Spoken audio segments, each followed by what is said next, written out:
ડેમના આકાશી દ્રશ્યો સામે આવ્યા છે। હવે વાત પંચમહાલની કરીએ તો પંચમહાલ કડાણા ડેમમાંથી પણ પાણી છોડવામાં આવ્યું અને પાણી છોડવામાં આવતા પંચમહાલ જિલ્લાના શહેરા તાલુકાના મહીસાગર નદી કાંઠાના ગામોના ખેતરોમાં પાણી ભરાઈ ગયા હતા। કડાણા ડેમમાંથી 3.5 લાખ ક્યુસેક અને પાનમ ડેમમાંથી 50,000 ક્યુસેક ઉપરાંત પાણી છોડાતા શહેરા તાલુકાના મહીસાગર નદી કિનારે આવેલા ગામોના ખેતરો બેટમાં ફેરવાયા હતા। હાલ પાણીનો પ્રવાહ ઓછો થતાં જ ખેતરોમાંથી પાણી ઓસર્યા છે। શહેરા તાલુકાના ખરોલી સાદરા સહિતના ગામોના ખેતરોમાં પાણી ફરી વળતા કેટલાક પાકને નુકસાન થવાની શક્યતા છે। છોટાઉદેપુર કંટેશ્વર ગામ બન્યું છે સંપર્ક વિહોણું। કંટેશ્વર ગામ ફરતે ઢાઢર નદીનું પાણી ફરી વળ્યું છે। ઢાઢર નદીનું પાણી ખેતરોમાં પણ ઘૂસ્યું છે તો ગામથી 1 કિલોમીટર દૂર સુધી ઢાઢરના પાણી ઘૂસી ગયા છે। ગામમાં જવા માટેનો બીજો કોઈ માર્ગ નથી તો સંખેડા તરફથી કાંટેશ્વર જવા માટે પાણી ઉતારવાની રાહ જોતા ગામ લોકો જોવા મળી રહ્યા છે। તો છોટાઉદેપુરના દ્રશ્યો સામે આવ્યા છે કે જ્યાં કંટેશ્વર ગામમાં ઠેર ઠેર પાણી ભરાઈ ગયું છે। તેના કારણે આખું ગામ સંપર્ક વિહોણું થઈ ગયું છે તો બીજી તરફ પાણી નિકાલની વ્યવસ્થા કરવામાં આવે તેની રાહ ગ્રામજનો જોઈ રહ્યા છે કારણ કે સતત પાણી ભરાવને કારણે તે લોકોને હાલાકી વેઠવાનો વારો આવ્યો છે। વડોદરાના ઉપરવાસમાં વરસાદને પગલે ઓરસંગ નદી પણ બે કાંઠે વહેતી થઈ છે। ડભોઈ પાસેથી પસાર થતી ઓરસંગના પાણી નર્મદા નદીમાં ભળ્યા છે અને ચંદવાડા, કરનેટ, જૂની માંગરોળ, સિદ્ધપુર, ઓરડી તેમજ રાજપુરા, ગુમાનપુરા સહિતના ગામોને એલર્ટ કરાયા છે। ઓરસંગ નદી કાંઠાના 7 ઉપરાંત ગામોને એલર્ટ કરાયા છે તો ચંદવાડા અને કરનેટ નજીક ઓરસંગ નદી બંને કાંઠે વહી છે। નર્મદામાં ઓરસંગના પાણી ભળતા ચાંદોદ, મલ્હાર, રાવ ઘાટના 108 પૈકી 92 પગથિયા પાણીમાં ગરકાવ થયા છે।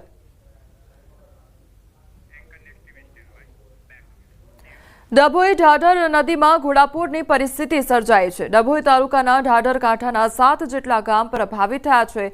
બંબોજ, કબીરપુરા, દંગીવાડા, લુનાદરા તેમજ કરાલી, પ્રયાગપુરા મુખ્ય માર્ગો ઉપર પાણી ફરી વળ્યા છે।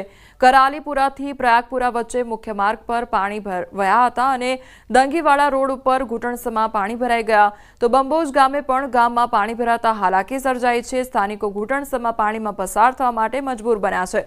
ઢાઢર નદીમાં ઘોડાપૂર આવતા ડભોઈના કાંઠાના 7 ગામોને એલર્ટ કરવામાં આવ્યા છે।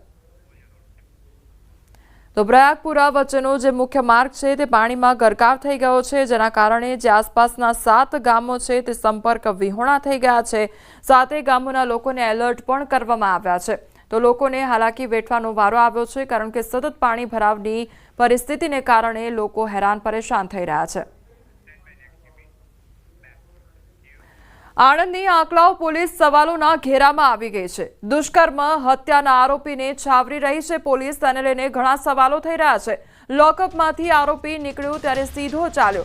પોલીસના ઇશારા બાદ આરોપી લંગડાતો ચાલવા લાગ્યો તો પોલીસે કાનમાં કંઈક કહ્યું પછી આરોપીએ લંગડાતા ચાલવાના નાટક કર્યા। પોલીસે આરોપી પાસે નાટક કરાવ્યું। સમગ્ર ઘટનાનો વિડીયો પણ અત્યારે વાયરલ થઈ રહ્યો છે।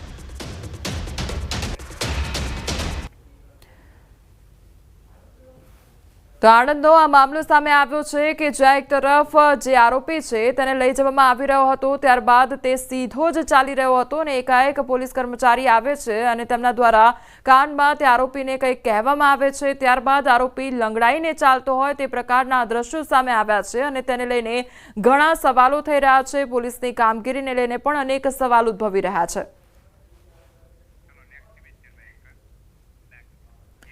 મૈધરપુરા પોલીસ સ્ટેશન વિસ્તારમાં 7 થી 8 ગણેશ પંડાલોમાં ચોરીનો મામલો સામે આવ્યો છે। સુરત પોલીસ દ્વારા ગણતરીના કલાકોમાં આરોપીઓને ઝડપી પાડવામાં આવ્યા છે। ઉધના વિષ્ણુનગર સોસાયટી ગેટ નંબર 3 પાસે ધોળા દિવસે ગણેશ પંડાલમાં દાનપેટીની થઈ ચોરી તો સીસીટીવીમાં જોઈ શકાય છે કે 2 અજાણ્યા ગણેશ પંડાલમાં લાગેલો પડદો ઉચકીને ગણેશ પંડાલમાં જઈ કોઈ સામાન કોથળામાં નાખી ત્યાંથી ચાલતી પકડે છે। સમગ્ર ઘટના સીસીટીવી કેમેરામાં કેદ થઈ છે। સીસીટીવી ફૂટેજના આધારે ઉધના પોલીસે તપાસ પણ હાથ ધરી છે।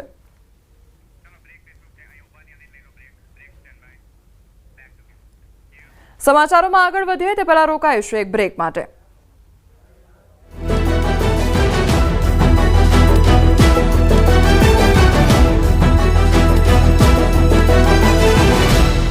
સર 6 જિલ્લાઓ 24 કલાક સાવધાન રહેજો. હવામાન વિભાગે 6 જિલ્લામાં આપ્યું પૂરનું એલર્ટ. છોટાઉદેપુર, નર્મદા, સુરત, તાપી, નવસારી, વલસાડમાં પૂરનું એલર્ટ. ગુજરાત સરહદે મધ્યપ્રદેશમાં પણ એલર્ટ જારી કર્યું. ભારતીય હવામાન વિભાગે આગામી 24 કલાક માટે ગુજરાતમાં આપ્યું ભારે વરસાદ અને પૂરનું એલર્ટ. સાથે જ પશ્ચિમ મધ્યપ્રદેશ, મધ્ય મહારાષ્ટ્ર અને પૂર્વ રાજસ્થાનના કેટલાક વિસ્તારોમાં આપી પૂરની ચેતવણી. રાજ્યમાં 12 કલાકમાં 142 તાલુકામાં વરસ્યો વરસાદ. 20 તાલુકામાં 2 ઇંચથી વધુ વરસાદ. ઉમરપાડામાં 5 ઇંચ, સોનગઢમાં 4 ઇંચ, સિંગવડ, નેત્રંગમાં ખાબક્યો 3.5 ઇંચ વરસાદ. ખંભાત, ધોલેરા અને સંજોલીમાં 3 ઇંચ વરસાદ વરસ્યો. મહીસાગરના તાત્રોલી પાસે આવેલા હાઇડ્રો પ્રોજેક્ટમાં મહી નદીના પાણી ઘૂસી જતા 5 લોકો ડૂબ્યા હોવાની આશંકા. કડાણા ડેમમાંથી પાણી છોડાતા ઘૂસ્યું પાણી. સ્થાનિકો હાઇડ્રો પાવરના કર્મચારીઓએ હાથ ધરી બચાવ કામગીરી. સરદાર સરોવર ડેમમાં પાણીની આવક વધી. ડેમ 89.95% ભરાયો. રાત્રે 8 વાગ્યાથી 4 લાખ ક્યુસેક પાણી છોડાતા કાંઠા વિસ્તારોને સાવધ રહેવા એલર્ટ અપાયું. ત્રણેય જિલ્લા કલેક્ટરને સરદાર સરોવર નર્મદા નિગમે કરી જાણ. નર્મદા નદીમાં પાણી છોડાતા વડોદરા, ભરૂચ અને નર્મદા જિલ્લાના 27 ગામોને કરાયા એલર્ટ. નર્મદા આરતીનો ઘાટ પર પાણીમાં થયો ગરકાવ. ચાણોદ પાસે આવેલો ઘાટ પાણીમાં ગરકાવ થતા તંત્ર એલર્ટ.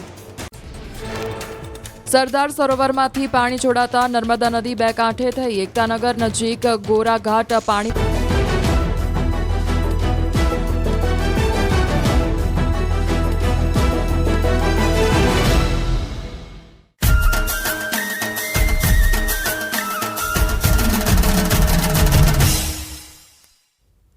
Welcome back. ભાદરવી પૂનમના મેળાનો આજે 5મો દિવસ છે. અંબાજી આવતા ભક્તો માટે વિશેષ સેવા કેમ્પનું આયોજન કરવામાં આવ્યું છે. 28 વર્ષથી મેડિકલ કેમ્પ દ્વારા સેવા આપવામાં આવી રહી છે. પગના દુખાવા માટે મહિલાઓ માટે મશીન, જ્યારે પુરુષો માટે ફિશ મસાજર રાખવામાં આવ્યું છે. રોજના હજારો ભક્તો સેવાનો લાભ લે છે. તેલ માલિશને બદલે મસાજર દ્વારા સેવા આપવામાં આવે છે. ભોજન અને ભજનનો અનોખો સંગમ એટલે અંબાજીનો મેળો. ભાદરવી પૂનમના મેળામાં ચાલતા જતા ભક્તોની અવિરત સંખ્યા સાથે ખાસ કરીને આ ભક્તોને અલગ અલગ સેવા પણ પૂરી પાડવામાં આવે છે. પગપાળા ચાલતા જતા જે લોકો છે તેમના પગ ન દુખે તે માટે અહીં માલિશ કરવામાં આવે છે, સાથે મસાજ પણ કરવામાં આવે છે. આપ જુઓ, એક તરફ તો તમામ મહિલાઓ છે તેઓ ખાસ કરીને બહેનોને મસાજ કરે છે અને બીજી તરફ પુરુષોને આ રીતે ખાસ મસાજ આપવામાં આવે છે કે જે મશીન દ્વારા મસાજ આપવામાં આવતું હોય છે. મારી સાથે લોકો છે, તેમની સાથે વાત કરીશું. ભાઈ, કેટલા વર્ષથી આ કેમ્પ લગાવો છો? મા અંબાના દ્વારે આવો છો ત્યારે શું વિચાર સાથે આવો છો તે વિશે પણ કહેશો. પહેલાં તો અંબા માતાની જય. અને છેલ્લા 28 વર્ષથી અમારી સંસ્થા દ્વારા અહીંયા લોકોને પગપાળા આવતા યાત્રીઓને અમે પગની માલિશ કરવામાં આવે છે છેલ્લા, અને એમને જરૂરિયાત પૂરતી દવાઓની વ્યવસ્થા પણ અમે અહીંયા કરી આપીએ છીએ. લંડન રહીએ છીએ અમે, અને સ્પેશિયલ અંબાજીનો અમારી બાધા બાકી હતી તો એના દર્શન કરવા અને માતાજીની બાધા પૂરી કરવા અમે લંડનથી અમે દર્શન કરવા અને પગપાળા અમે અંબાજી ઇન્ડિયા આવ્યા છીએ. આ વર્ષે લંડનથી આવ્યા છે? આ વર્ષે લંડનથી, આમ અમે 7 વર્ષ ચાલીએ છીએ, પણ છેલ્લા 1.5 વર્ષ અમે લંડન હતા તો આ વખતે માતાજીની પૂનમ ભરવા અમે લંડનથી પાછા દર્શન કરવા આવ્યા છીએ. જય અંબે. તો જય અંબેના આપ જોઈ શકો છો કે માતાજીના આશીર્વાદ સાથે તમામ લોકો અહીં વિશેષ પ્રકારે દર્શન કરવા આવતા હોય છે અને પગપાળા આવતા હોય છે. એવું કહેવામાં આવે છે કે મનોકામના પૂર્ણ થાય ત્યારે પગપાળા લોકો દર્શન કરવા જતા હોય છે. પરંતુ અહીં તો જે પ્રકારે માનવ મહેરામણ ઉમટ્યું છે, દરેકના મનમાં મનોકામના છે મા અંબાના ધામમાં જવાની. કેમેરા પર્સન ક્ષણિક મહેતા સાથે દીપિકા કુમાર, ન્યૂઝ 18 ગુજરાતી, સતલાસણા. ભાદરવી પૂનમના મેળાને લઈ ભક્તો અંબાજી તરફ પગપાળા જઈ રહ્યા છે. લાખોની સંખ્યામાં ભક્તો અંબાજી પહોંચી રહ્યા છે. પગપાળા આવતા લોકો માટે સેવા કેમ્પ પણ જોવા મળી રહ્યા છે. અંબાજી આવતા ભક્તોને આ કેમ્પો સુવિધાઓ પૂરી પાડે છે. ત્યારે મહેસાણાના સતલાસણા ગામ નજીક દાળવડાનો સેવા કેમ્પ લાગ્યો. 11થી 13 સુધી અમદાવાદના અલગ અલગ વિસ્તારના લોકો કેમ્પ કરે છે. દર વર્ષે 3 દિવસના 2000 કિલો જેટલા દાળવડા ખવાય છે. અંબાના ધામે પગપાળા ચાલતા ભક્તો છે તે ભૂખ્યા ન થાય તે માટે ખાસ કેમ્પ લાગતા હોય છે.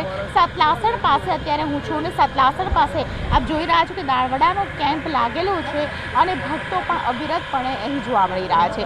સતત 24 કલાક ધમધમતો આ જે કેમ્પ છે તેમાં પણ વિશેષ પ્રકારે દાળવડા પીરસવામાં આવે છે અને વર્ષોથી અહીં ભક્તો છે તેઓ જે પગપાળા જતા હોય, અંબાજી જતા હોય, માના ધામે જતા હોય તે લોકોને સેવા પૂરી પાડવામાં આવે છે. વર્ષોથી જે સેવા પૂરી પાડે છે તેમની સાથે પણ વાતચીત કરીશું. કેટલા